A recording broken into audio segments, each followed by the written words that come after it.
All right. Hello, everyone. This is Sergey Ushanka Show live. We're going to do it one more time. Hopefully, it will work this time. Last time, it didn't work really well because I was showing something I'm not supposed to show. So please, I see we got some 4 people already join me.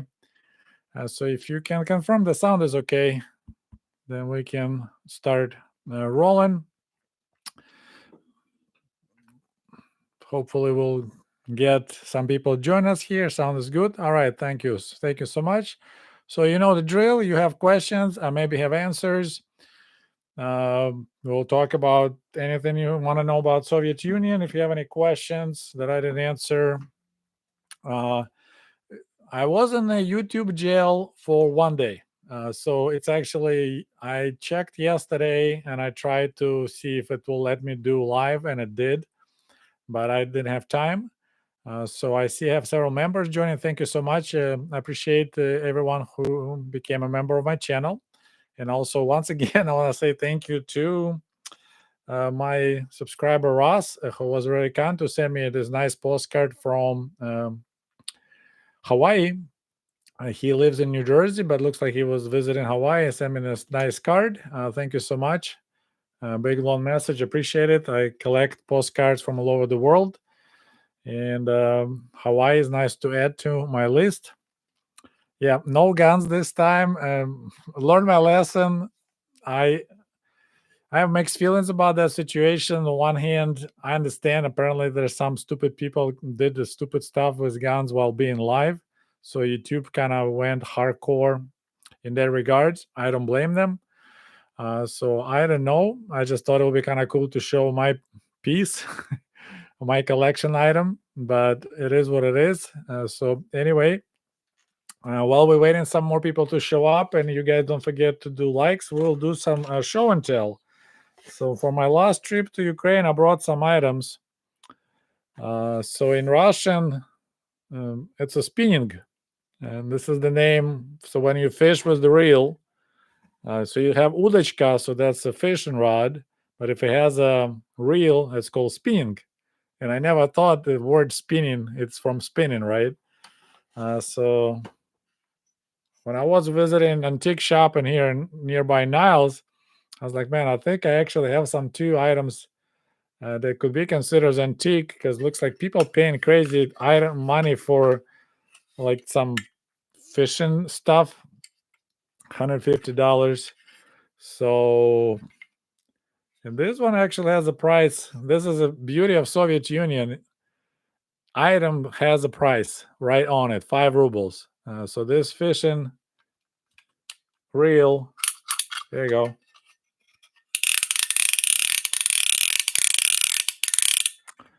5 rubles. I wonder if it's original box. Yep, 5 rubles. So it's on the box. There's a price, so you can gouge the prices. It's made on the box and on the thing. So there's one thing. All right, so we got some questions. That's why we can have nice things. So we got already 3 members joined. Thank you so much, James and WX5Mad and M68 Ken. Appreciate it. So thank you so much for joining. So question, when were you last time in Ukraine, inside of Ukraine? Oh, shoot.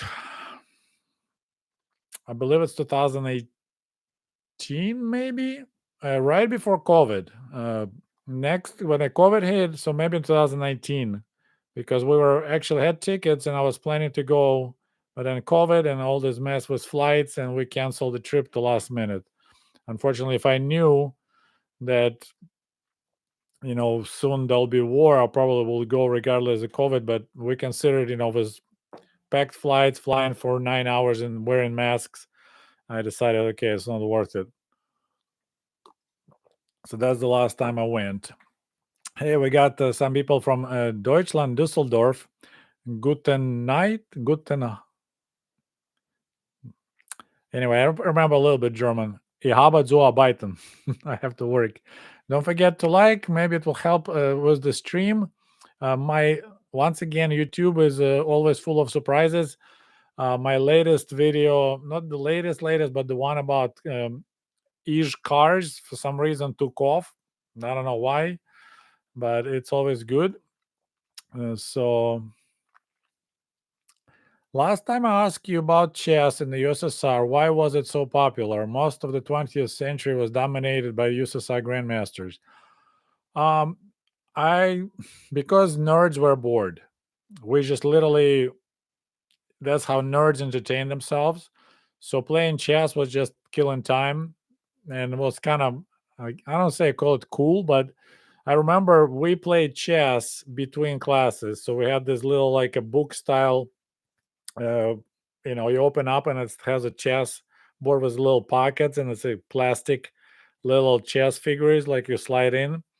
And yeah, we just played chess between, and then I was hanging out with my friends once again. I'm a nerd, so we would hang out at my place, listen to music, play some chess, play some cards, then go for a walk.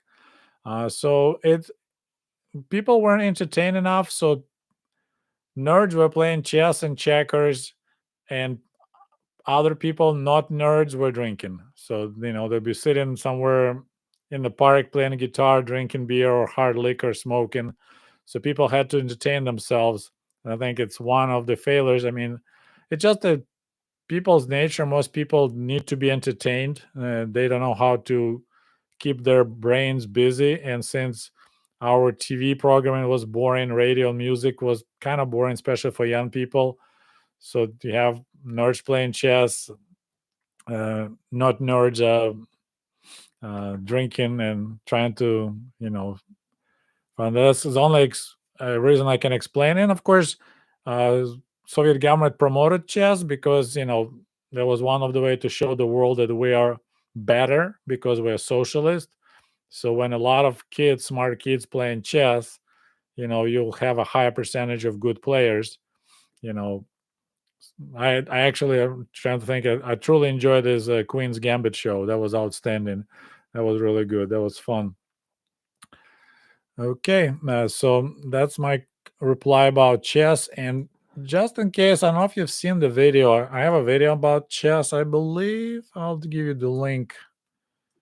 Chess. Yep, it actually says why chess was so popular in the Soviet Union. Link is coming up. All right. Chess.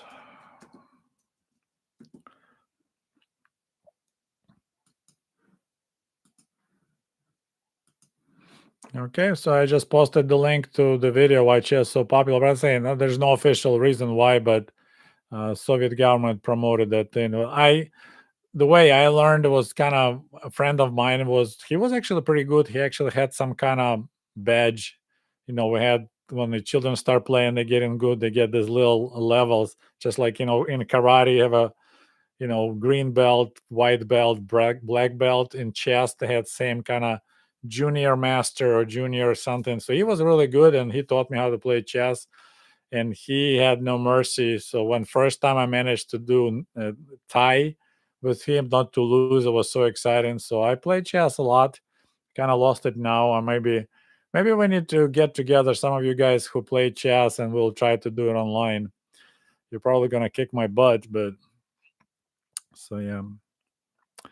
There's a comment from Jose. Hello from Massachusetts. Caught your stream unexpectedly while I was browsing YouTube. Well, thanks for joining. I was chatting to my son with my son for a minute. I wasn't sure if I'll be able to find some time, but I'll be busy for the next several days, all the way into next week. So I thought we need to get out of the way this live. Had 113,000 subscribers, so I'm kind of trying to keep it every time there's another full 1,000 subscribers.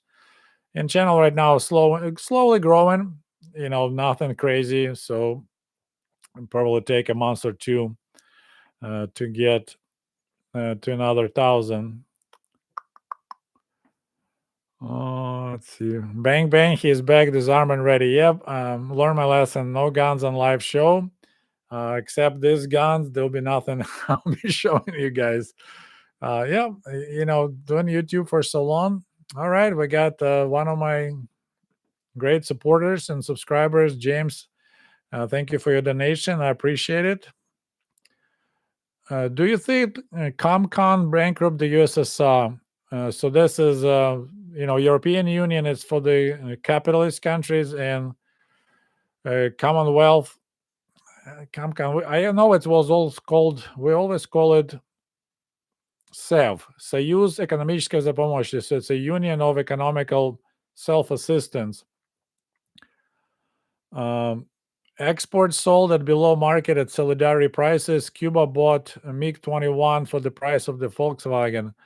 Definitely, there was, like they call it in the capitalist world, there's a market loser, price loser, right? You have an item that you lose money on to drag customers to buy.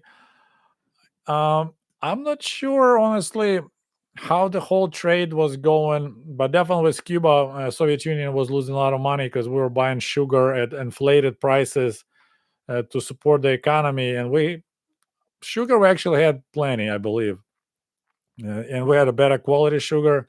I think beet sugar is sweeter than uh, sugar cane. And I remember my grandma bought one time, and she was complaining, and I couldn't understand. So I was in the village, and then she showed me Cuban sugar. It was slightly yellow. Now I'm thinking it was more natural, right? But at that time, I'm looking at these two sugars, and I was like, they look the same. Besides, this is a little yellow. And she's like, Cuban sugar is not sweet. And I tried, and like, holy cow, it was for real. So that's I remember Cuban sugar, like early '80s.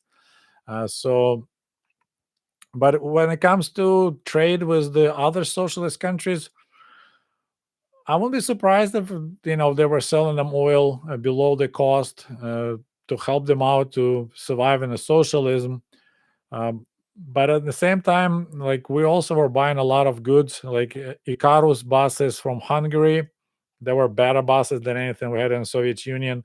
So even like socialist, those Western, Eastern European socialist countries, they had better goods than we had, except tanks and space rockets. Then, of course, I'm planning to make video about motorcycles. Java or Java motorcycles from Czechoslovakia. Holy cow! I think Soviet Union was buying like millions of them over the years. They like 80% of those motorcycles Soviet Union was buying, and that was the best bike, the fastest, the coolest bike you can buy in the Soviet Union. It was very expensive, 2,000 rubles, 900,000 rubles per bike when people were making 150 rubles a month. So I don't know if it bankrupt, but I didn't study any books. I didn't find any books that discuss the situation, how much Soviet Union was losing money on that. I strongly believe that the main reason is just people. People just don't want to work hard and being productive when everyone gets paid the same. So our productivity was so low, and just government didn't have enough money to develop all the industries. So they were focused on military and space. Military because they wanted to take over the world eventually, and space because it was kind of like our pride. And the problem with socialism is you have to constantly push. In the West, like in America, whatever, you don't tell General Motors how many SUVs they need to make in a year. In the Soviet Union, there was like you have to make so many cars.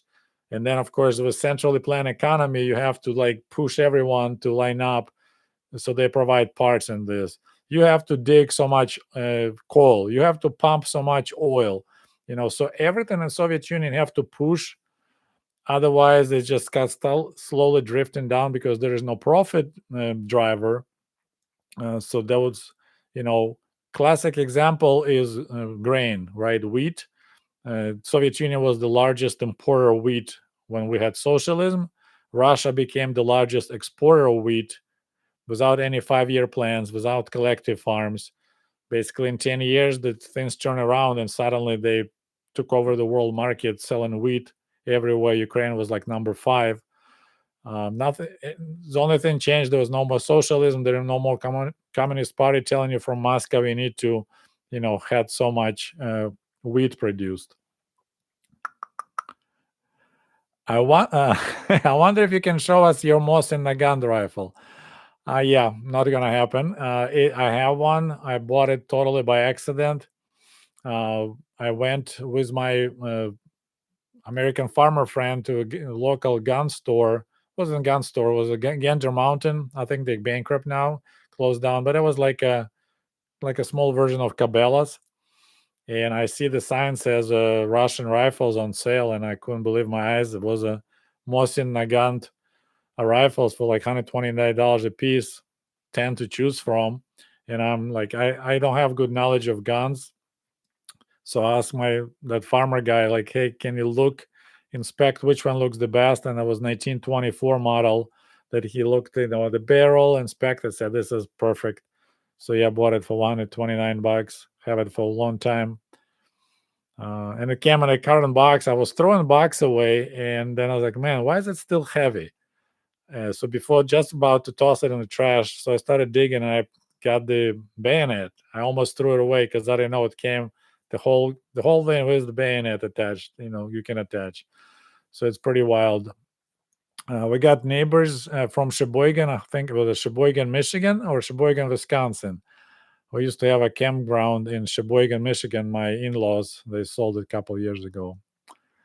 Okay, we got people joining. So, see, we got maybe 100 people today. Don't forget to like this live. Maybe it will help YouTube to notice and send some people my way or our way. Next question from Paul. What was the attitude of Ukrainians towards the Russians due to the Soviet era? I actually have a video on this topic. I'll post the link. Most of my friends, I'll say, I didn't count, but majority of my friends in Kiev, capital of Ukraine, were actually Russians.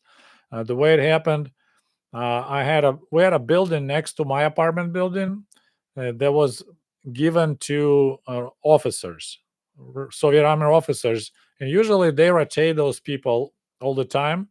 So most of them were Russians. So I had one friend of mine. They're from Russia, mother from a Hungarian region, father from Moscow, and he was born in Eastern Germany in DDR, and then moved around, came to Kiev.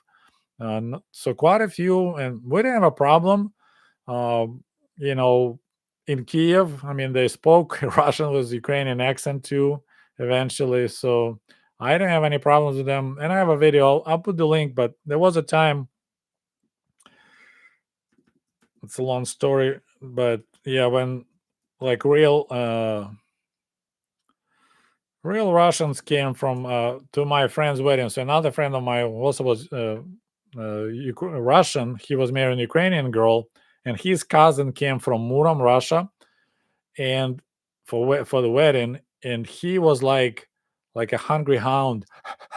I want to do Ukrainian chick, and that was kind of bizarre for me. Like, okay, I understand you came to Kiev, you want to, try to get laid with local girl, but he was interested in specifically Ukrainian chick, and he was using the word "хохлушка," which is kind of derogative term.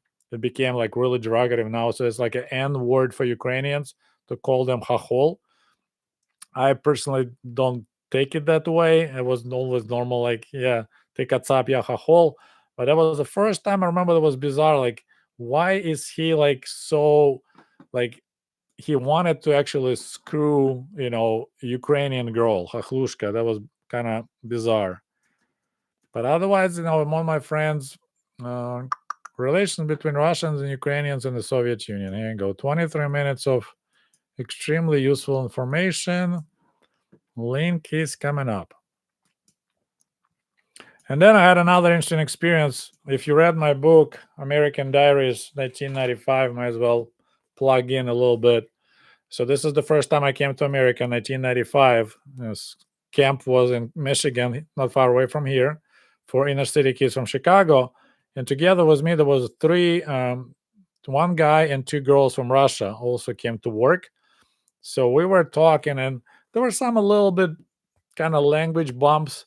The guy Andrei, we became really good friends, but he was irritated that I used the words like, when to say eat, there's a way you could say кушать or есть. And кушать for him was more like children style. You say like a baby, but that's how we were saying кушать. So he was constantly correcting me, like, you don't say кушать, you say есть. And then because of my show and soft g, h, they were kind of mentioned that several times, but they were fine with, they make really kind of give me a hard time. And there was some slang that they couldn't understand. Um, but otherwise, yeah, no problem. So I got the link. Whoever interested in the topic between relation between Russians and Ukrainians during the Soviet days, link below in the comment section. All right, almost 100 people, 90 people joined. Thank you so much. Let's see what else we got. I got Montana here. Hello, Jeff.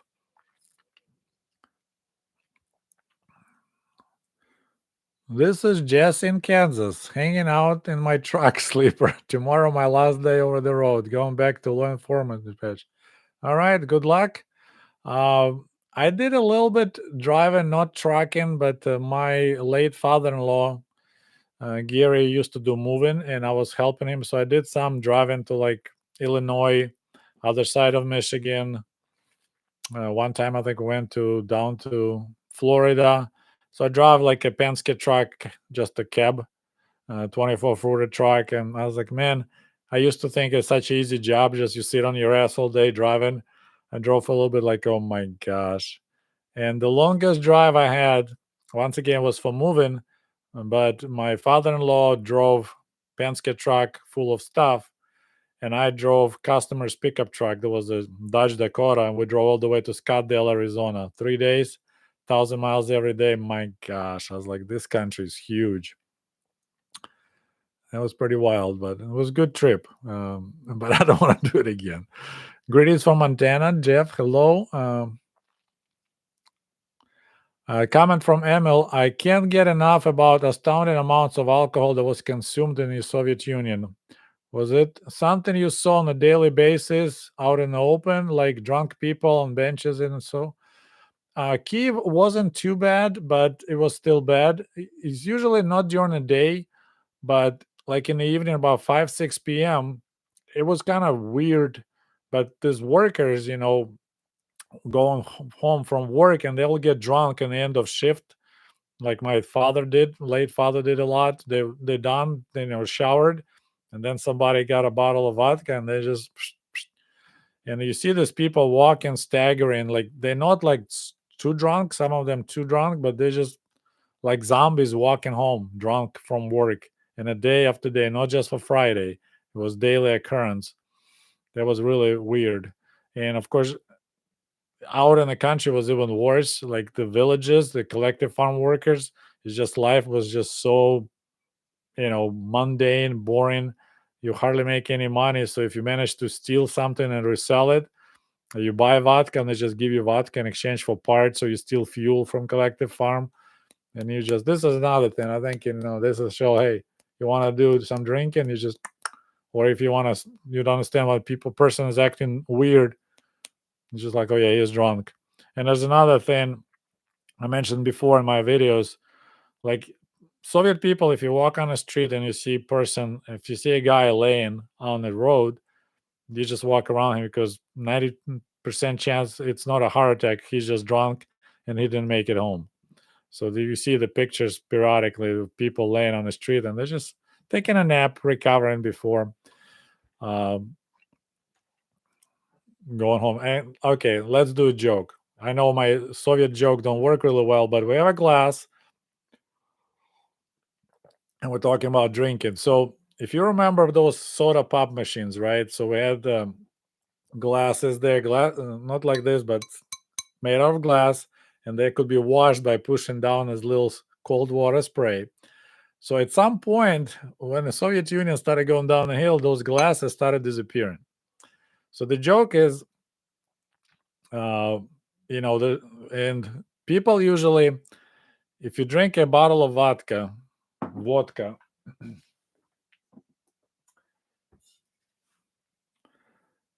now this is made for American consumers. It's a 0.75 liter. Our vodka was always half-liter bottles, so it's smaller. And pretty much for normal drinker, you need 3 people for half a liter of vodka, so you have good time, but you can still make it home. If you have just 2, it's too much. So the joke goes that these 2 drunks, they're looking for the third person. That's kind of classical joke. Третьим будешь? Can you be a third? We just need you to help us to, go through the vodka. So there's two guys, like trying to find a third guy. And suddenly they see this kind of like a nerd looking dude with the case, some engineer walking home. They're like, hey, can you be our third? Anyways, they convinced him. So, okay, go ahead. I have to have the bottle again. Sorry. So he unscrews the bottle, like, hey, go ahead. And the guy's like, no, I need a glass. I'm not drinking out of the gorla. We call it gorla, throat. I'm not drinking straight out of the bottle. I need a glass. They're like, God damn it, dude. Okay. So they go to the one set of soda machines looking for the glass, right? There's none. They're like, God. So they walk, another half a kilometer to another store, which also has those soda machines. They go there. Oh, no, all the glasses are gone. Damn it. So they go another one, go to that machine, and, once again, there's no glasses, but there is a guy drunk laying next to the soda machines, just passed out. So this one guy elbows other dude. You see, God damn it, people already having fun. And we just found this nerd. He's just running around like stupid looking for glass, but we could already have fun like this guy. So anyway, I don't know if it's funny or not. If you think it's funny, don't forget to like it. But yeah. Люди уже, in Russian, it's like, люди уже гуляют, а мы тут связались с этим интеллигентом. We just got stuck with this intelligentsia guy. We could already have fun if we just drink straight out of a glass. So cheers. So yeah, it was bad. I'm looking back, I'm truly horrified. Despite all these limits, and Gorbachev tried to, they moved time when you can start by alcohol at 2 p.m.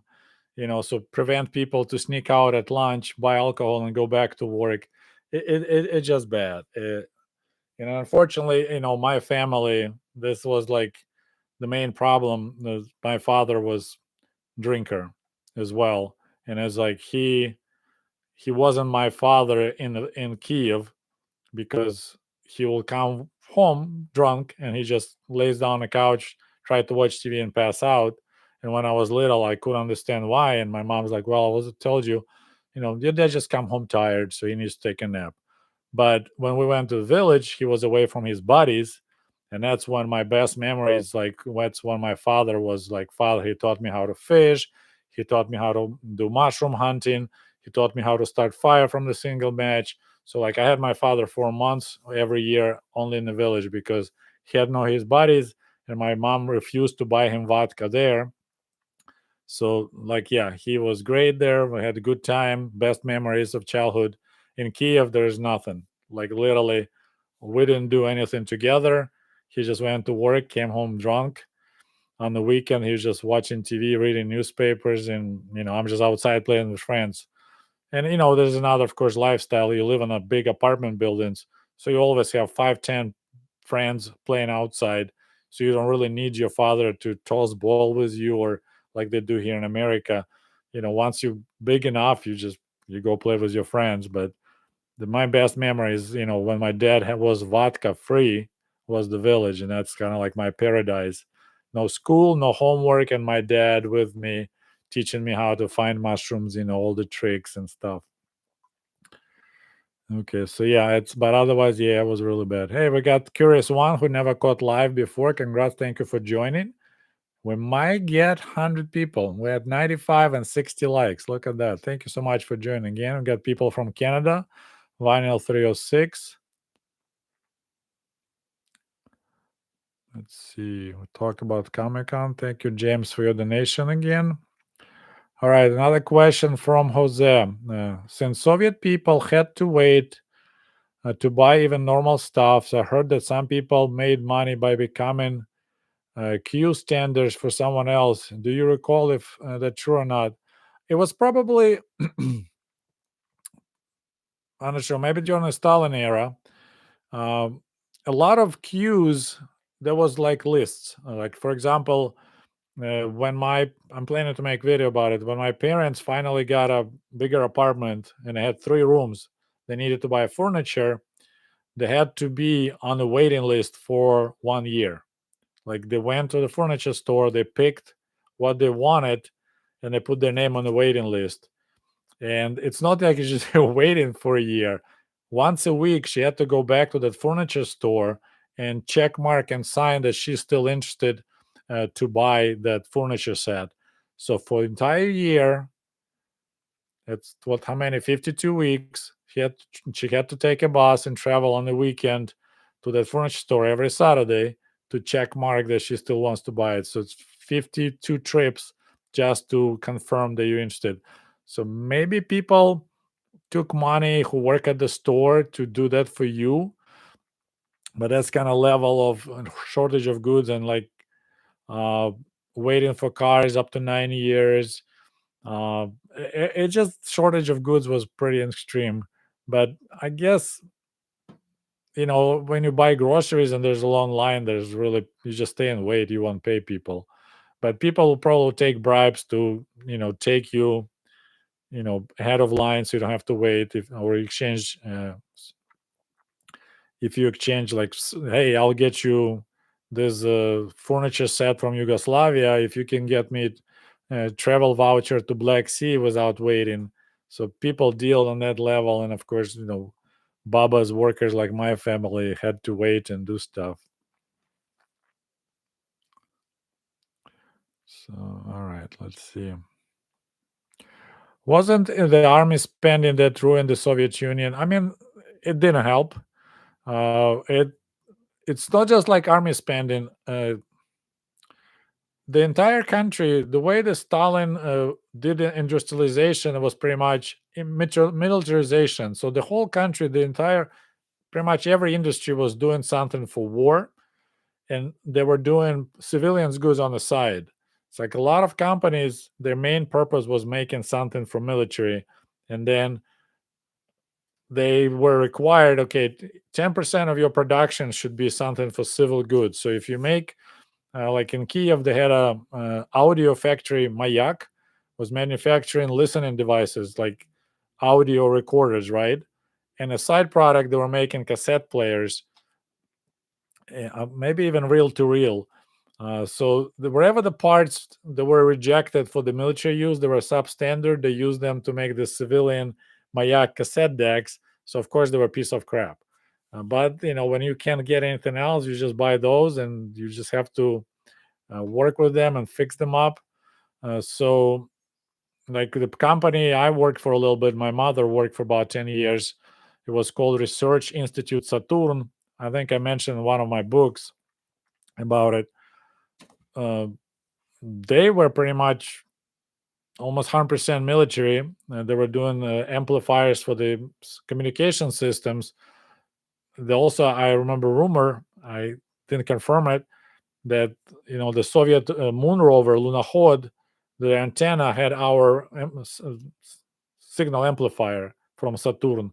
So once Soviet Union kind of closed down, like we lost pretty much all customers instantly. So that's another problem. So yeah, it was military spending was huge, but it was kind of like almost a part of the system. So suddenly when it's army stopped buying, Soviet army disappeared, the whole thing just kind of collapsed. At some point, it's just like you keep people employing, cranking this thousands and thousands of tanks every year, which I mean, Russia's still going through those tanks that were built during the Soviet Union. So it didn't help, but there's other things. I have a video on this topic. Also, like I'm thinking, it's great that they provided affordable housing in the Soviet Union, but they charged so little for rent that every new home they were building, it was a money draining building because maintenance and all that stuff. uh, by charging so little for rent, it didn't cover the expenses to maintain, so all those houses were slowly degrading, and government was losing more and more money, but they were trying, which is great, people have housing. So okay, moving along.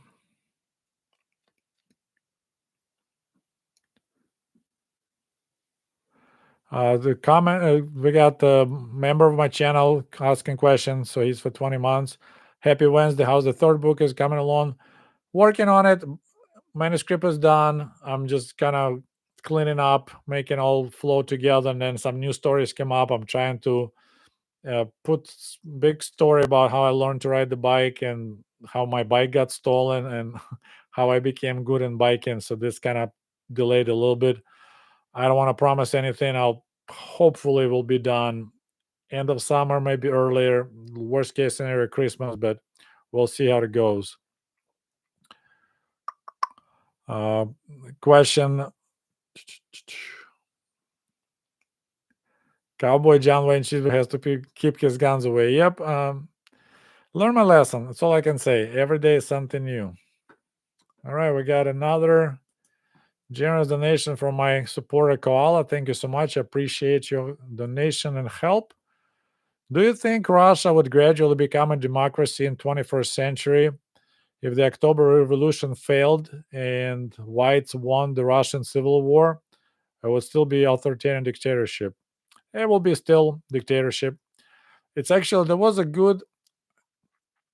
like this, not a science fiction, but a story about Russian officers somewhere sitting in a bar and they talk and like what would happen if the Bolsheviks would win and Russia will be red Russia? Do you think America would still will be giving us hard time and telling us they're going to wipe us out in with nuclear war? So that was interesting, funny. It's kind of comparison that Russia remained Tsar Russia, and they still have problems with United States. So it would never become gradually a democracy. Empires cannot become democracies. Like empire needs to collapse, and then it can become democracy kind of thing. Like look at, I mean, in some way, like United Kingdom, right? Used to be empire, now it's kind of like democracy. Spain, Portugal, Russia, Austro-Hungarian Empire. Now it's Hungary, but Austria is kind of democracy, right? So Russia, in my vision, it's the last old-fashioned land empire. For centuries they were occupying, taking over territories. Then periodically they will stumble, lose territories. Then they start, gathering them again. So and it's usually wars, right? Kind of, it's trouble started when they lost war to Japan in 1905. So that's kind of shook the system. And then Russia managed to get into World War One for whatever reason. And instead of getting more land, they literally, their major plan was Russia always wanted to take over the straits, like Bosphorus Straits, that the Turkey controls, Istanbul, Constantinople. That's Russia's ultimate goal. They want those straits because otherwise, Black Sea, it's you can't do anything. It's controlled by other forces. So they truly were counting that as a part of the result of their victory in World War One, they're gonna move south, occupy Bulgaria, and take over straits, and make Russia great again. And what instead of it, Russia collapsed, and Finland ran away, Baltic states ran away, Ukraine trying to run away, and then when the Soviets Bolsheviks took over, what they started doing, started taking all those countries back. Ukraine almost right away in 1922, Baltic states in 1940. They tried to grab Finland back in 1939, 1940, failed there, but they still were hoping for later. So, and that's the problem with Russia. Like, it dawned on me now, until Russia will stay as is, like right now, with all these regions that have nothing to do with Moscow or Kremlin, Dagestan, Chechnya, Tatarstan, all the Far East, all those occupied territories that Russia, took over. The only way they can keep them together is to have a dictatorship. That's the only way they can keep the country from falling apart. And it's the only way they can leave Ukraine alone if Russia would disintegrate and will stop being empire. Otherwise, it's I couldn't believe back then in 2024, right? When they, no, 2022, my gosh, when Russia started full blown war, I couldn't believe it. But that's pretty much kind of the pattern. They trying to take over back those territories. If they'll take over Ukraine, watch out Moldova, watch out Baltic states. Belarus already kind of, they're almost there, just not done officially. How's the weather in Michigan today? It was not too bad, kind of cold but sunny. So I was cleaning up, doing some yard work cleanup. And beauty of owning a house, you constantly have something to do outside. What pistol did you have last time? I had a Nagant revolver. I don't have Tokarev Makarov. Just happened one of my co-workers who is a big gun aficionado. He bought a gun somewhere, played with him, didn't like it. So he asked me if I want to buy it. I was like, hell yeah. So I think I bought it for like 125 or $150. I never shot it. It's just, I would like to show you, but I can't. So I apologize. Cool. It's made in 1944. I thought it would be bigger, but it's just so much culture, history for me. Like every movie about war, they run around with the revolvers. So it would be nice to get a TT, but they're expensive, the real ones. So I'm happy what I have. I'm actually, if I had some extra money to spend and to burn, I would like to have a Mauser broomstick. That's another one. During the revolution, we had that pistol too a lot, and it looks so cool. Question: did people in Ukraine grow cannabis in the private garden? No. We grew hemp, and nobody actually smoked hemp. Like drugs were really not known in Ukraine. I have a video on this topic: drugs in the USSR. Cannabis, I don't know if it can grow actually in nature in the wild in Ukraine. It's more like down south, like Asian republics. But they used the poppy juice to calm babies. That was part of it. Like if your baby really sick and screaming, crying, there was thing like you add like liquid poppy juice to the baby milk and you feed the baby, put it to sleep. Believe it or not, but it was never considered like making drugs out of it. That whole problem with poppies, it started when Gorbachev started his anti-alcohol campaign, and they cut down production and sales of alcohol. People who still want to entertain themselves that way, like started stealing poppies from the gardens of people, and then the poppies you can grow them because those druggies will sneak at night and they cut them all and steal them to make bad stuff.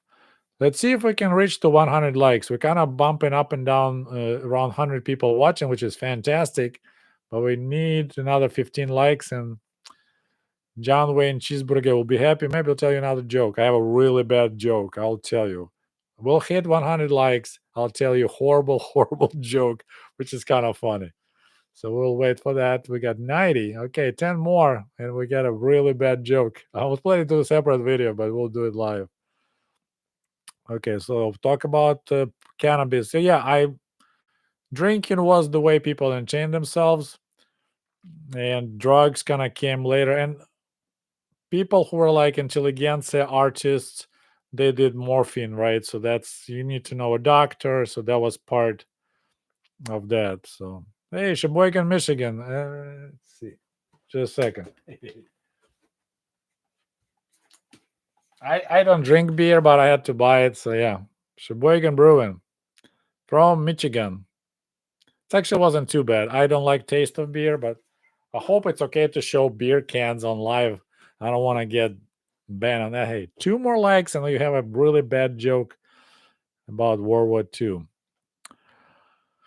About what year did they start switching from horses to tractors for farming? They stayed with horses all the way to the 90s. They added tractors, but horses still were a big part. My parents had to borrow horses to plow their fields. And in the 80s, Soviet Union still manufactured around 200,000 wagons per year. 200,000. Country that sent first man to space, first satellite to space, first space station to space, nuclear weapon, all that stuff. They were still making 200,000 horse wagons a year in the Soviet Union, and half of them had hard wooden wheels. It's crazy. I found illustration for that. So they never switched from horses. They added tractors. So collective farms use tractors for the large fields, but doing errands, running around, since there was no pickup trucks, and running trucks were sometimes just not interesting and valuable. They were a lot of horses. Like our collective farm, I don't know how many horses they had, but this is what you use to borrow a horse to go to the forest, chop some firewood, and one or two likes. So let's do a horrible joke about World War II. It's rated R, just warning you.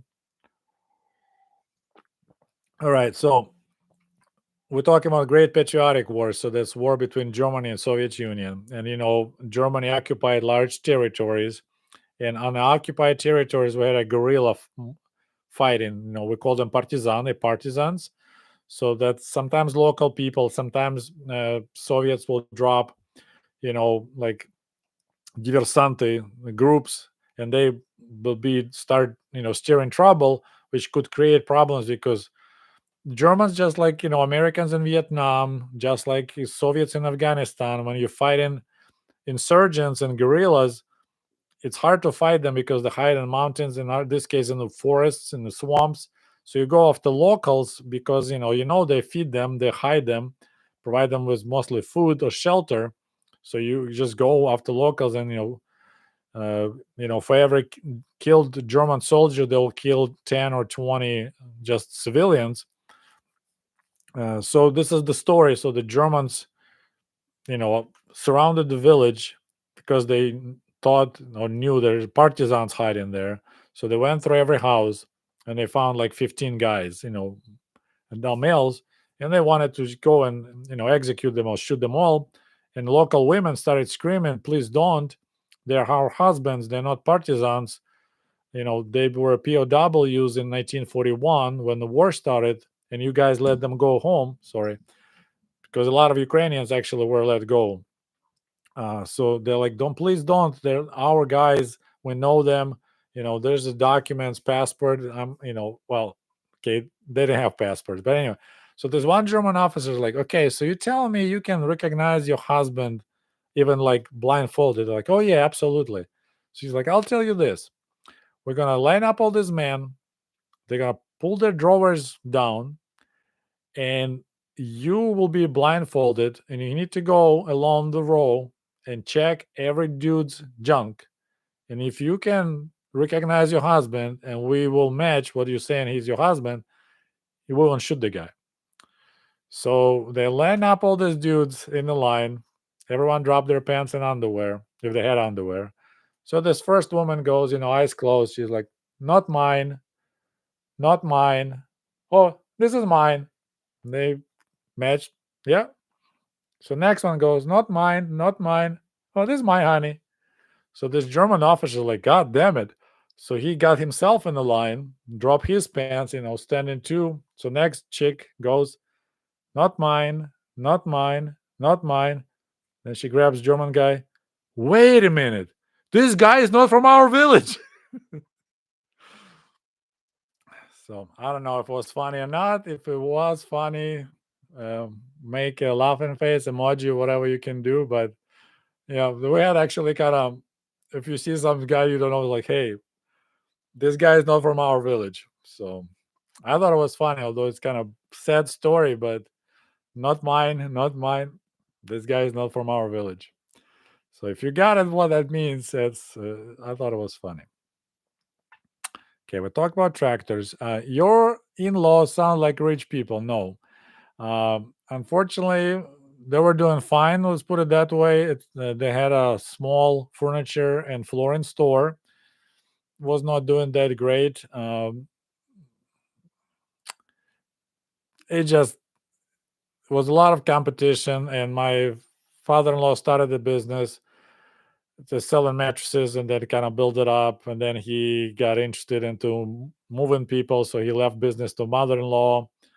And they are 7 day Adventists, so they were closed on Saturdays, which is the best shopping day to sell furniture is on Saturday. But since it's Sabbath, we were closed. So anyway, so it was doing okay. Nothing to write home about.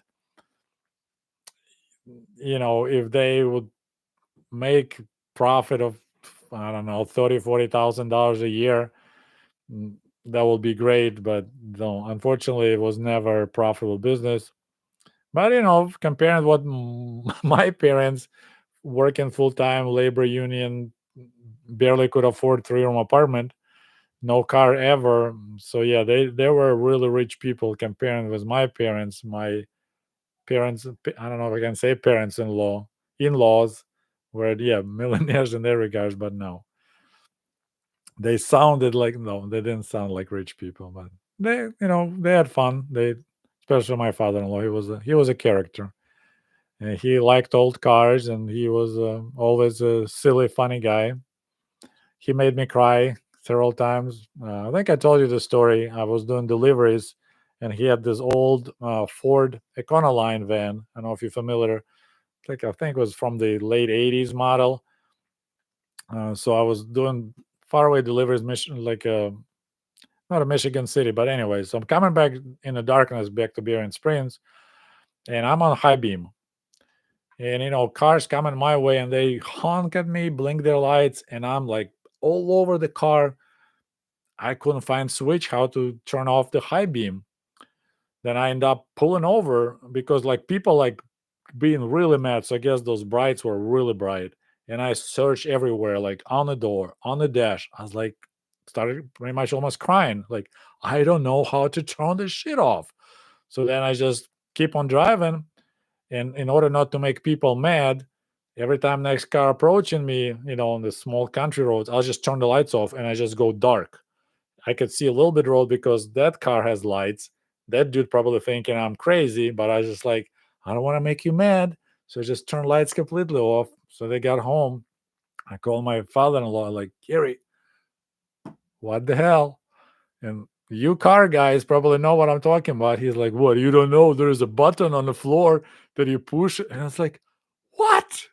Like I never owned a car in the Soviet Union. I learned to drive when I was 27. So the whole idea there's a button on the floor to turn brights on and off. Yeah, I literally was like about to cry. I was like, I don't know how to turn this stuff off. Anyway, um, so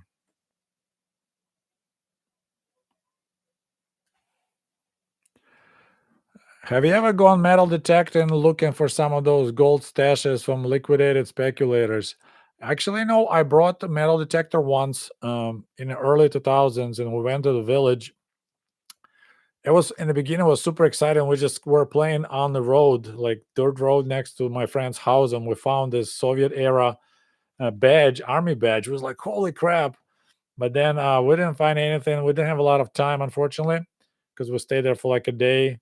We went to the area when we knew that used to be rich landowner used to live. And when revolution happened, 1917, uh, Bolsheviks came and they killed the guy, killed his wife, with the swords.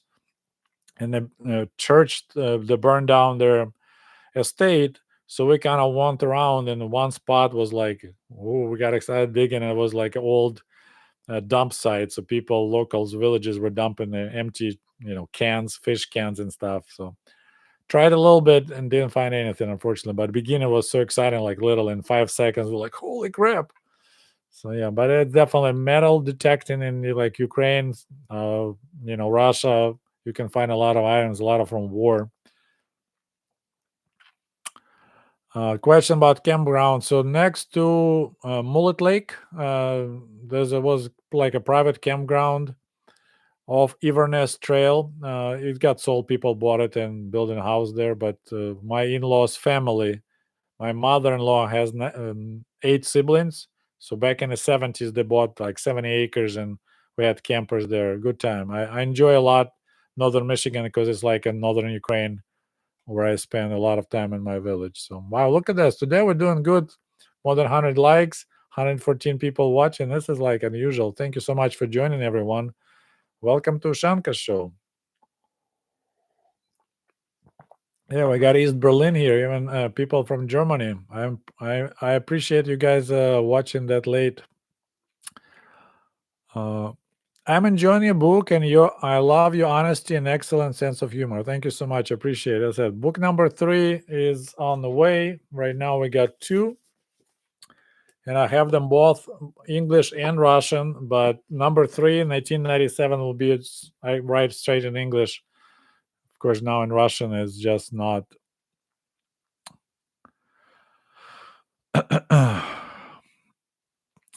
Makes sense to do. A question: am I planning to move to People's Republic of Maryland? I'm really happy where I live in Michigan, Southwest Michigan. Here, I cannot complain. I have real winters, nice, beautiful beaches in the summer. I go on the beach all the time with kids. Beautiful sandy beaches, no sharks, no salt, no worries. If we want to go to Chicago, we take a train from South Bend to the South Shore. You right downtown Chicago, you got your big city vibes. Flying out of Chicago back home was easy. So I like my location. There's a peach farm, peaches, all that stuff here. I don't know if I actually want to move anywhere. I want to actually move more north, like northern Michigan, where summer's even cooler. When I get old enough, maybe I'll consider be like a snowbird and go south somewhere in for the winter. But so far, I like winter. I like snowboarding. I still do that. So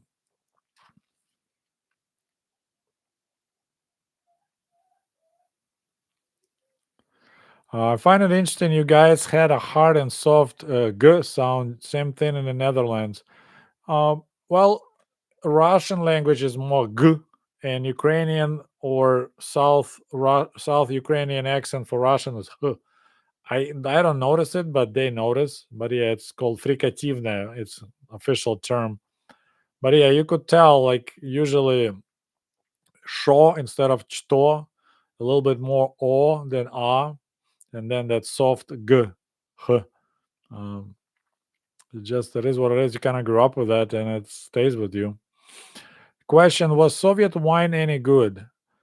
Was it all from Armenia, Georgia? So Georgia were usually wines. Armenia was usually cognacs. Armenian cognac, that was kind of the thing. We had wines from Moldova, and then we had wines from Crimea. Some were good, some were crappy. A lot of people preferred fortified wines, and that's some of them were actually imported from. Oh my goodness! So one of the African countries was used to be Algier, right? It used to be a French colony, so they planted a lot of grapes, uh, like a Bordeaux Sauvignon, something, so for export into France. But then when Algiers became independent, French like, bye, we're not buying your wine anymore. And Khrushchev decided to help. Hey, we'll sell you guns, and you don't have any money, so we'll take your wine. But turned out to be Soviets were not impressed with Bordeaux's and Sauvignons. So what they did, they brought that wine by tankers, like little like oil tanker, but cleaned up, and they will pump this wine into the factory. They'll add sugar, they'll add alcohol like ethanol, and it'll make fortified wine was like 20. So it's 40% proof, 20% alcohol, and they'll be like oh, I forgot the name, but yeah, those were they'll kill you like super strong 20 40% proof wine, and that's what cheap and dangerous. So that was like almost like vodka, but so that was poison. But that's what a lot of people were drinking, that nasty stuff. I personally like sweet wine, so like thick sweet wine. So some wine from Moldova, Bouquet Moldavi, the Bouquet of Moldova, that was kind of good. So yeah, and Crimeans for some people who like specific wines, Crimean wines were probably the best, and Georgians. because you have to have a specific climate for vineyards. There's a comment from Allocated Brain. I live in Cleveland, Ohio. I was visiting family last week in Monroe, Michigan. Nice to get to Michigan every so often. I'm actually planning to go to Ohio. One of the Sundays, there is a museum. One of my subscribers recommended to me.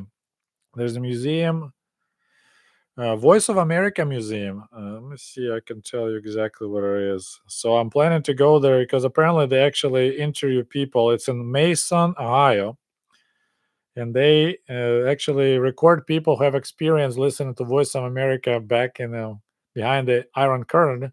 So hopefully I can share my story how we listened during Chernobyl explosion and how I listened with my father. So Mason, Ohio, there's a museum for Voice of America. So when I find time, weather gets a little bit better, I'll be doing a road trip to Ohio. We got Grantville, Georgia. Hello, Diane. Thank you for joining. Let's have some Stoli. No, not tonight, but I still need to finish my dead bottle right there. It's kind of weak. I'll add some fresh vodka. Finish that bottle. I gotta give credit to my dad. Besides the fact that he drank a lot, I asked him back in 1982 when I was 11, Dad, let's put this bottle aside. Let's keep it for my wedding, and he didn't touch it. He did not touch that bottle. He went through a lot of alcohol, but he respected his son's wish and he didn't touch it. So I was impressed when I opened it was still vodka. Like, thank you, Dad. I appreciate you not touching it and leaving it for your son. That was cool. Okay, let's see where we're here with your questions.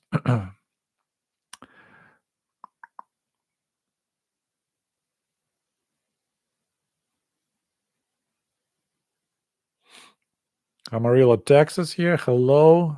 Okay, found back. Grantville, Georgia. Greetings. Okay. Seems like there were no lines waiting for vodka. Maybe it's the only thing. There were plenty of wine fights too when Gorbachev started cutting down. Uh, See, during the work week, first they made it you only can buy alcohol since 11 a.m. Then Gorbachev pushed till 2 p.m. And Kiev usually didn't have shortage of alcohol like vodka, and even in the village, I remember early 80s, it was plenty. But like in the village, a lot of people did moonshine because it was way cheaper. Because vodka was like 350, even 4 rubles a bottle.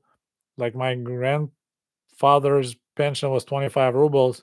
It's expensive to buy vodka, so people usually did moonshine in the villages. But then it got shortage. You could have started one heck of the mushroom farm out in the village. Well, not anymore, but yeah, I was actually thinking about it because uh, if you plant young white birch trees mixed with the pine trees, it's like a greenhouse. Mushrooms grow like crazy in the area, so you just need to water it because they like rain. So yeah, I was thinking about it, but of course now with the war in northern Ukraine, a lot of those areas all mines now. So I don't know if that area will ever recover. I mean, the war is still going on. Question from Curious One. It's good name to ask questions. What are your hobbies now? I struggle with drinking. I want to quit for good. What do you like to do regularly in the United States? It's not drinking related. I do a lot of sports. I like to bike, so I do road biking, a little mountain biking in the woods. We have area here. I do running. I do walk, but I do a lot. Right now, my knee bothering me a little bit. I can't run, but I run a lot, and I like running. Kind of. I used to do photography with real cameras. Now I just got lazy, so do the phone. So I like to take pictures, and there's my key of 19 right above me. Present from one of my subscribers from United Kingdom. It's exactly the same camera I used to have back in Ukraine. YouTube, I guess you can call it hobby. I like reading. I like reading books, and I like to write stories. I always kept diaries, and my diaries. I kept diaries when I came to America, so it's literally diaries. It's just expanded. So yeah, you need to find something because drinking is not healthy apparently. Besides, It's kind of, I don't know how to describe it. Like I just my father helped me not to be interested in drinking. I mean, I will have periodically, like I like to add Irish cream to my coffee, but like getting drunk is just. I saw my dad. There were some ugly times when his buddies will bring him drunk and beaten up because he'll get into fight on the way home from work. One time he got so drunk for the New Year celebration, he tried to drown himself in the bathtub. So all those kind of shocks, seeing what my dad did is just definitely like. And I also that's about your friends. It's not just you. Like I got lucky. I had a bunch of nerdy friends, and we made a promise when we were maybe like 12 or something, 13. Like, okay, we're not gonna smoke, and we're not gonna drink. A little bit later, we're like, okay, let's do First Amendment. We're gonna drink a little bit. We definitely no gonna smoke ever. So that's kind of stayed our constitution. So most of my friends never start smoking, drinking a little bit, nothing excessively, and we help each other. Like I never started smoking, but a couple of my guys will start.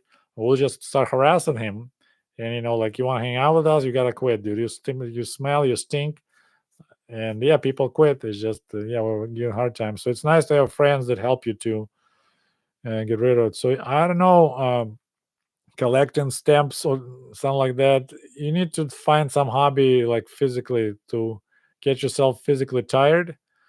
I know it helps me to sleep better.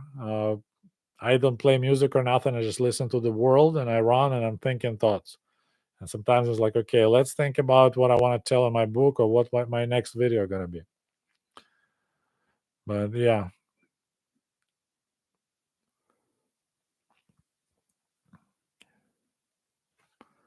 so talk about drinking. Yeah, Yeltsin. That's another thing. Is like I remember when Putin became a you know uh, was switcheroo, and Yeltsin called it quits, and they put Putin like his replacement. I was impressed. I was so happy because at that time, my Soviet mentality, I was kind of like, I'm glad we, went different ways, Ukraine and Russia, but I'm glad it was no war. We just okay, bye. But I was still kind of feeling for Russia. It's a great country, and there's Yeltsin acting like total fool, drunk, and I was really embarrassed for Russia at that time. I was really happy for Russia that Putin, there's get this KGB guy, get the oligarchs straight and put country, back to normal. It's not embarrassing, but here we are.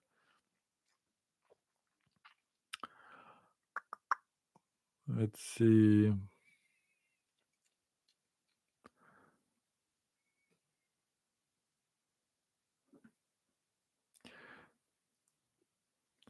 I've seen reports how workers improvised during manufacturing tanks. So I don't know. There was a big factory in Kharkiv. Every tractor in factory in Soviet Union was built as a tank factory that made tractors on the side. They could switch 100% to tanks in no time. I don't know. The whole country was militarized, giant war machine. And if you're both hands, you have a grenade and a machine gun. Try to feed yourself. This is kind of like Soviet Union could feed themselves because they spent so much resources, but it was built like in the DNA. It's really wild. You start thinking back about it, like wow, like everybody was doing something for war, some kind of parts. It's crazy.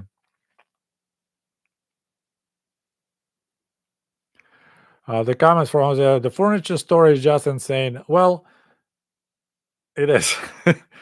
Appliances, same thing. Cars, even worse. Waiting for apartments.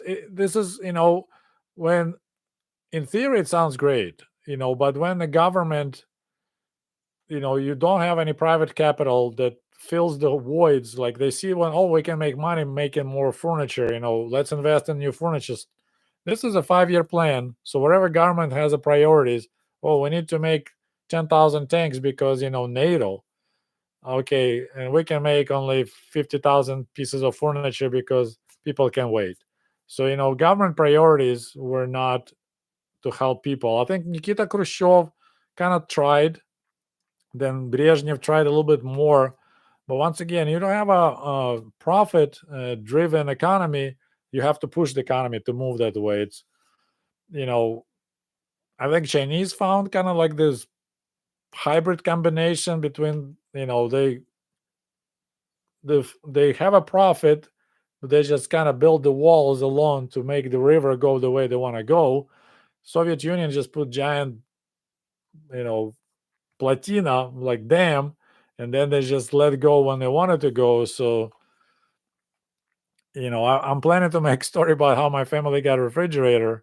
That was even crazier stuff, through the lottery. Like fridges were not even available at the stores. You can only win the right to buy a fridge.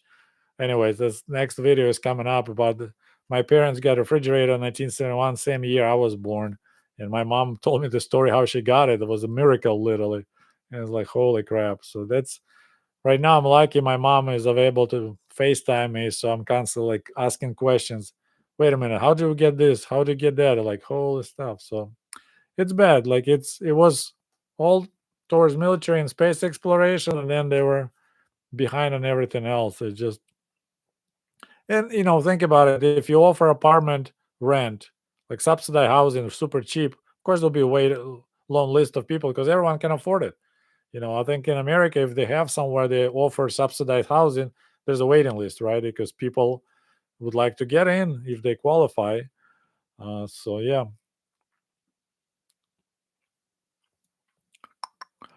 So question is, any Soviet era bands you can recommend? Yeah, you can find on YouTube all kind of Russian Soviet era music.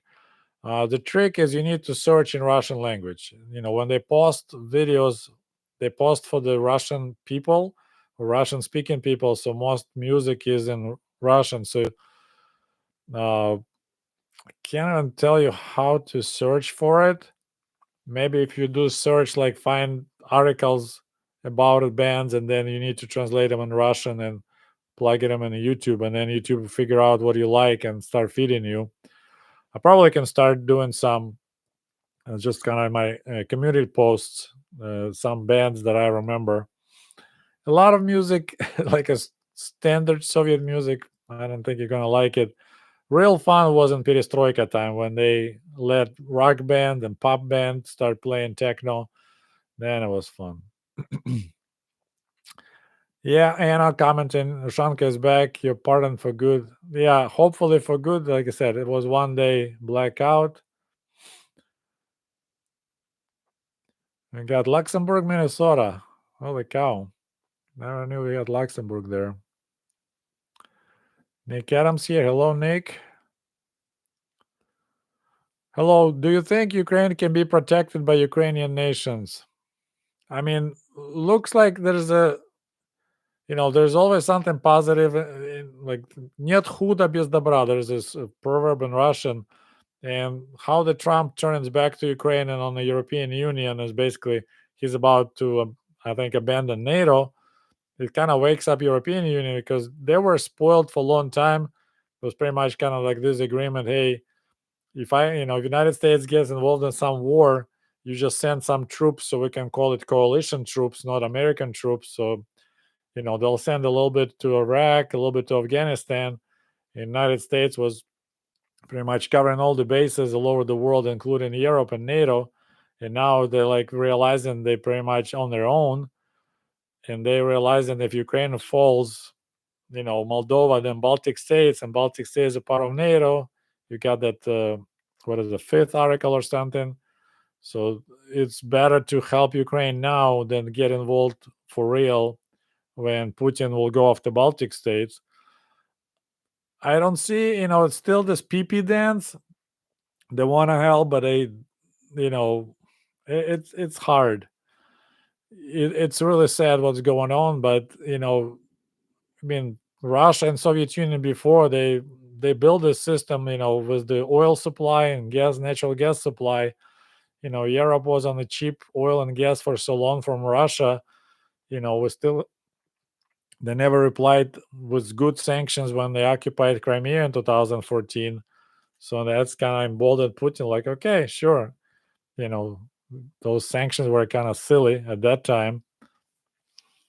I mean, the only way you can protect Ukraine is you help them to close the skies above Ukraine, bring fighter jets, bring more anti-aircraft, anti missile systems just to cover Ukraine. I understand you don't want to bring troops, but if you bring air defenses, help Ukraine because they don't have real air force. That will help greatly. Ukrainians kind of figure out how to hold off, and Putin is the only person who can stop this war. He's the one who came with war.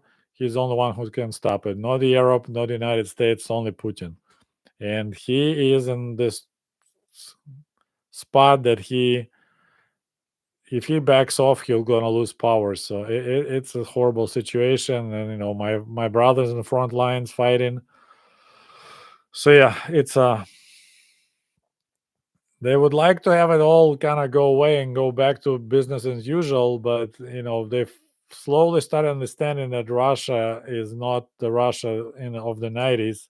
And there was that Munich speech of Putin in 2007. He basically told the world that he's not happy with the situation, and he has the still mentality, that NATO for some reason is a danger for Russia. And I see NATO like people, the European, Eastern European countries have a long story of Russia occupying them, right?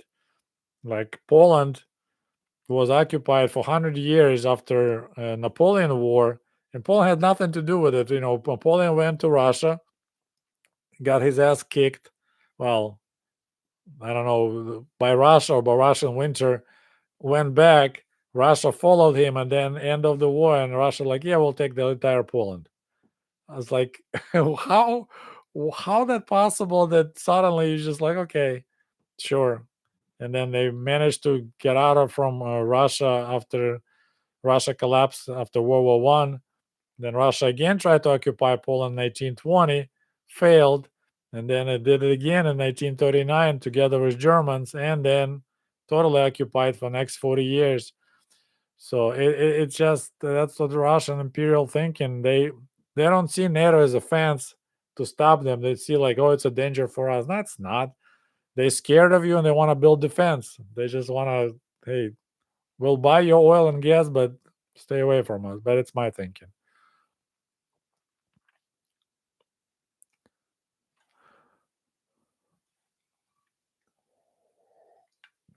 The popular question about this bootleg records in the Soviet Union. So this X-ray, this is happening like 60s. My time, people already smuggled quality LPs. This is was first beginning when they started doing it. Like I never heard of it, honestly. Like this whole X-ray, bone records, all that stuff, I never heard of it. That was not my time. 80s when I started interested in music because I was born 1971. You could go on like a black market, music collectors market, and people trade their prices were crazy, but you can buy LP, Beatles, whatever you're interested in if you have money, like 100 rubles per LP. So those were before my time, 60s. I was born 1971. Do you think Japan can assist the USA to pressure Russia? You see, Japan has their own problems with Russia. They would like to return some territories, and that so they don't want to piss Russia off a lot. At the same time, they are tired of Russia playing games because Putin for a long time was kind of like, yeah, if you're nice to us and trade with us and do us this and that, maybe we'll consider. We'll start talking about returning whatever those islands that Russia, Soviet Union occupied. But I don't think Japan can help much. I mean, they could help Ukraine, but United States right now is not interested in pressuring Russia. They pressure Ukraine. What I see, what's going on. Picture Ukraine is being raped by Russia, and the United States telling Ukraine stop fighting Russia, and then it'll be lovemaking. There'll be no more rape. There'll be no more war. If you stop resisting, there'll be lovemaking. Everything will be good. You just let him have it what he wants. As long as then he will stop beating you up. This is how I see what Trump does to Ukraine. Instead of giving hard time and forcing Putin to stop, they're forcing Ukraine to stop fighting all, occupiers. It's insane, but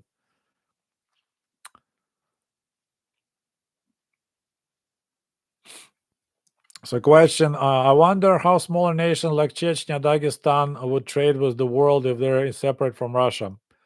Well, they'll have to figure out. I think Chechnya, they may have some oil. I think they have some oil lines going, pipes going through it. They can charge money, how Russia, Ukraine did. Dagestan, I don't know, but if they want to be separate, I mean, there's a bunch of small countries that somehow survive and trade. Luxembourg is a little tiny country, has nothing, and somehow they're independent and doing fine. Uruguay, middle of nowhere, doing fine, so they can find something. Question: have you watched Trotsky on Netflix? I watched Trotsky on YouTube. The Russian movie was really good. I was surprised how much they actually told. Like, you need to understand, during the Soviet days, Soviet history books had Trotsky removed completely, like completely, not mentioned a single time. I have his books here somewhere. I got interested in him a while back in the 90s, of course, during Perestroika time. It's literally like, was Stalin hated him so much that he was gone completely. Actually, it's right behind me here, isn't it? Stalin School of Falsification, Leonid Trotsky. So yeah, it's when I saw that TV series and they basically showed like, yeah, Trotsky was a big deal. Trotsky basically was one of the organizers of October coup because most Bolsheviks had to escape Petrograd, and in order not to be arrested. So yeah, it was good. If Trotsky is available on Netflix, and it's a Russian TV series, I'll strongly recommend to watch it. Um, there's a question about smoking hemp. I think hemp has such a low percentage of this good stuff that you need to have a joint like my arm to get high a little bit. So it's hemp is. I don't think it's any use besides like I know they use some hemp oil for like skincare. Otherwise, uh, it's hard to get high on hemp.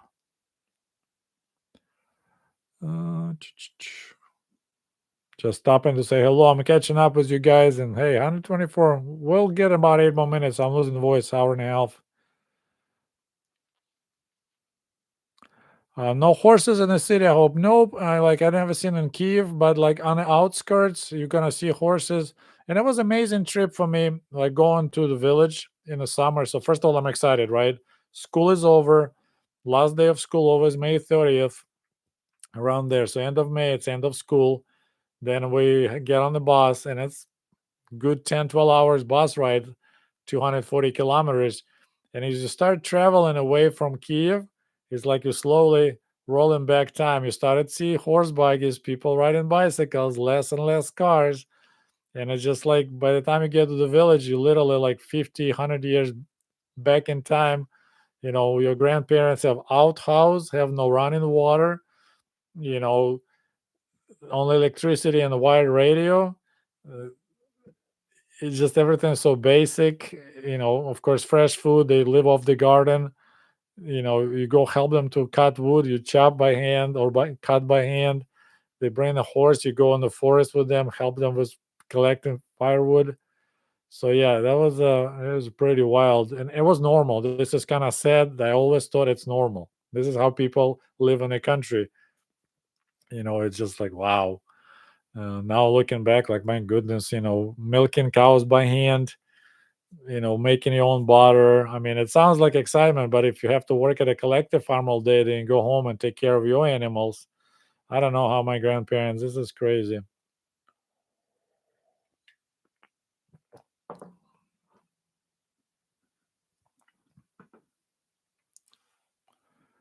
Moving along.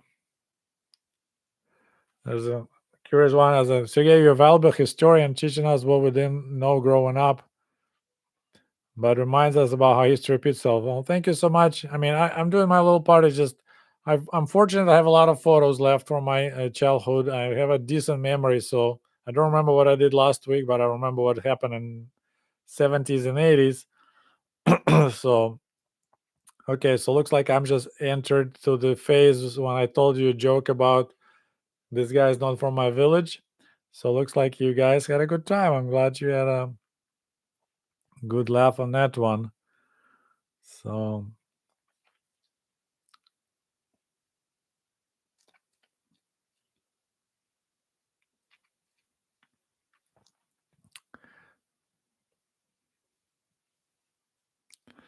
Chuck is trying to convince me to have a drink right now. I sometimes I'm feeling it like it, and I'm not feeling it tonight, and it's about time to go to bed.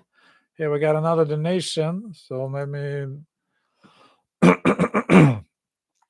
so John, thank you so much. Appreciate your donation. And the question: what was the atmosphere in Kiev during Chernobyl disaster, and how did it affect daily life? I have videos on this topic. I'll put the link. Um, Atmosphere was weird because government was dead silent. They never told us what's going on. They made people go on the May parade on May 1st at the worst day.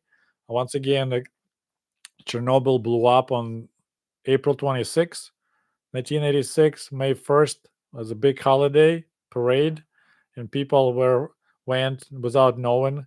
Government knew.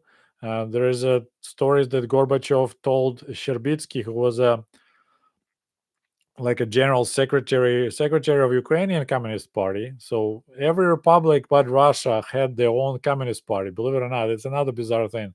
So there was a Communist Party of Soviet Union, which was kind of like a Russian Communist Party, and then every republic had their own Communist Party, and the leader of that party was technically the leader of the country. So Vladimir Sherbitsky was a Ukrainian top communist, and they knew how bad Kiev was by May 1st because wind kind of changed. It was blowing towards Belarus, and then wind turned. So like May 1st, May 30th was like the worst in Kiev. Air contamination, it was just bad. And Gorbachev told Sherbitsky, "You're gonna have a parade, and you're gonna be on the parade. Otherwise, you put your ticket on the table. So you have to resign." And Sherbitsky stood on the parade and waved, and people walked.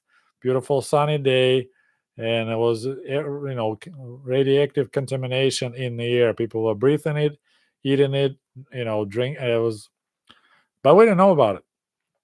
So fortunately, you know, my family is okay so far. A lot of people later died with weird side effects. No one claimed it was Chernobyl. The story I know, I repeat many times. Like my father told me, like he came back one time again drunk, and he said there was a funeral. So there was a driver who died at his place of work, and also his co-worker. And he said they were talking, drinking. They're like, wait a minute, he was the last driver that was still alive who helped with evacuation of people from Pripyat. And there was one more left. So one more was still fine, but he never went to Pripyat. He was at the hospital. But otherwise, he's like, all our drivers passed away before retirement age from different diseases. So, but if you new to my channel, once again, I appreciate your donation, but I'll give you a link. I have a long video when I put together about my Chernobyl experience. And we even didn't know there's a Chernobyl nuclear plant. So I have a 47 minutes. All I share my stories there. Link will be below here.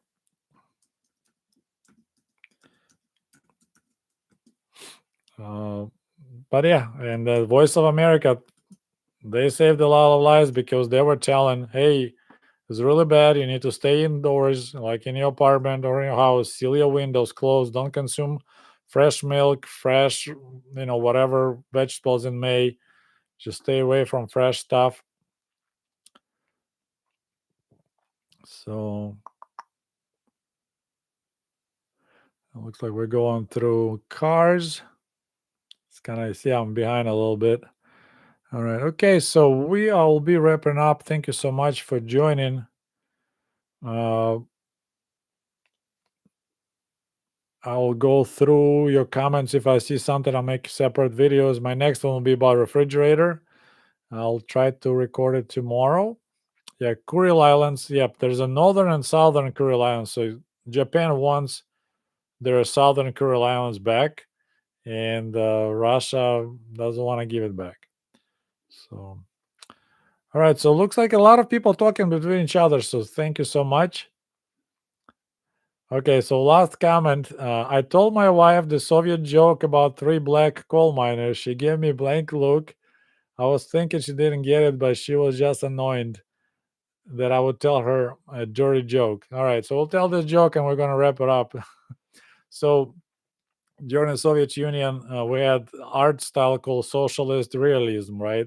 So you have to do a lot of us workers, collective farm workers, coal miners, whatever. And when you do your art, you need to be approved. So there's a special commission that approves art, right? So you present your art and they look and say, okay, yeah, we like it, or no, put it in the storage. So this guy presents the picture, and there's the three black naked guys standing. And he like look like, all right, what is it? What about it? You need to do something about Soviet workers, working hard. He's like, yeah, this is Soviet coal miners.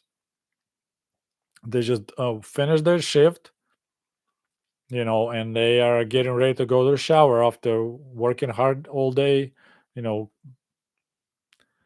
digging coal for the motherland. They're like, okay, I guess we'll buy that. But why one of these coal miners have a white penis? Oh, that guy went home for lunch.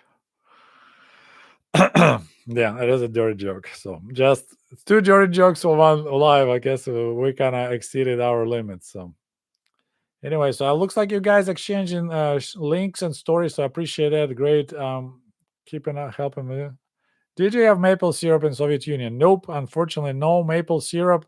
And we did birch juice, white birch juice. So they use the sap, but they sold them in jars to drink. They never did maple, like white birch syrup. But I noticed America they have some of that. So anyway, so I'm sorry if I missed your questions. There was a lot of them, and electric metering is another topic of my videos. 4 capex a kilowatt an hour, and it was expensive. It's like paying for the American will be paying like 50 cents a kilowatt an hour for the average salary. So electricity was expensive. A lot of people trying to cheat the system. I'll try to put on my list to make videos. So, all right. Well, thank you so much. I'm losing my voice talking for an hour and a half, but thank you again for joining me tonight. I will go through your comments. I'll put the questions together. Maybe I make a separate video just answering your questions. So once again, thank you so much, and have a good night. До побачення. Goodbye.